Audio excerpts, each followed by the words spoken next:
how do you read the relationship between Obama and Netanyahu? Well, I think the relationship between President Obama and Prime Minister Netanyahu has been bad since the two of them took office in early 2009. And if anything, it's gotten worse over time. Now, most people in the West ascribe this to the personal differences between the two. They see it as a personality difference. In my opinion, it's really all about a policy difference or a set of policy differences. There are three big issues which the Israelis and the Americans disagree over. One is the two-state solution to try and resolve the Palestinian issue, where the Israelis are opposed to a two-state solution and the United States favors it. The second is the Iran nuclear deal, which the United States obviously favored because it put it together, and the Israelis disliked intensely. And then finally, there's the question of where U.S. Iranian policies go in the future. The Israelis do not want a rapprochement between Iran and the United States, and of course the Obama administration is committed to that. So you have three big policy differences, and those policy differences are what are really driving the train here, not so much the personality differences. So those three prongs, as you say, digging in the side of either leader.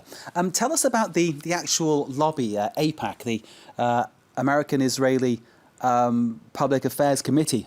Correct me if I'm wrong. Tell us about its influence. Tell us the kind of things that they'll be getting through to Barack Obama via its various sources. Well, the lobby is comprised of a handful of different institutions and individuals, and AIPAC is just the most prominent.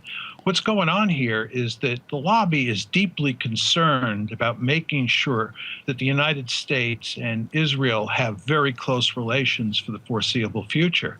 And what's happened over the past few years, and especially over the past year, is considered to be disastrous by most people in the lobby. And what they're doing is going to great lengths to try and patch things up.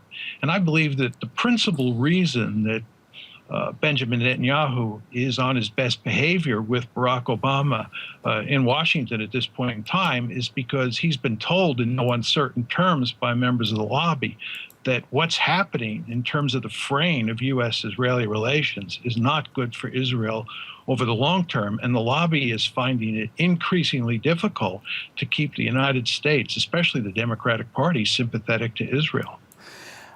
And of course, it's that deal with Iran that is the major sticking point then, isn't it? The fact that obviously Israel looks at everything that happens in Iran with great suspicion.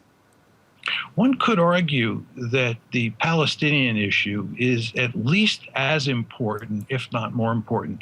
You want to remember both of these gentlemen took office in early 2009, and the issue that consumed them over the first 3 years was really the Palestinian issue. And the United States, especially President Obama, has pushed very hard to get a two-state solution. This is where the Palestinians get a viable state of their own. Prime Minister Netanyahu and almost all of his allies in his cabinet are adamantly opposed to giving the Palestinians a viable state. And this has been a real point of contention between the two sides and is likely to continue to be a real point of contention even after Barack Obama leaves the White House. John Mearsheimer of the University of Chicago, co-author of The Israel Lobby and US Foreign Policy. Thank you, sir, for sharing your analysis with us here on France 24. We appreciate your time. You're welcome.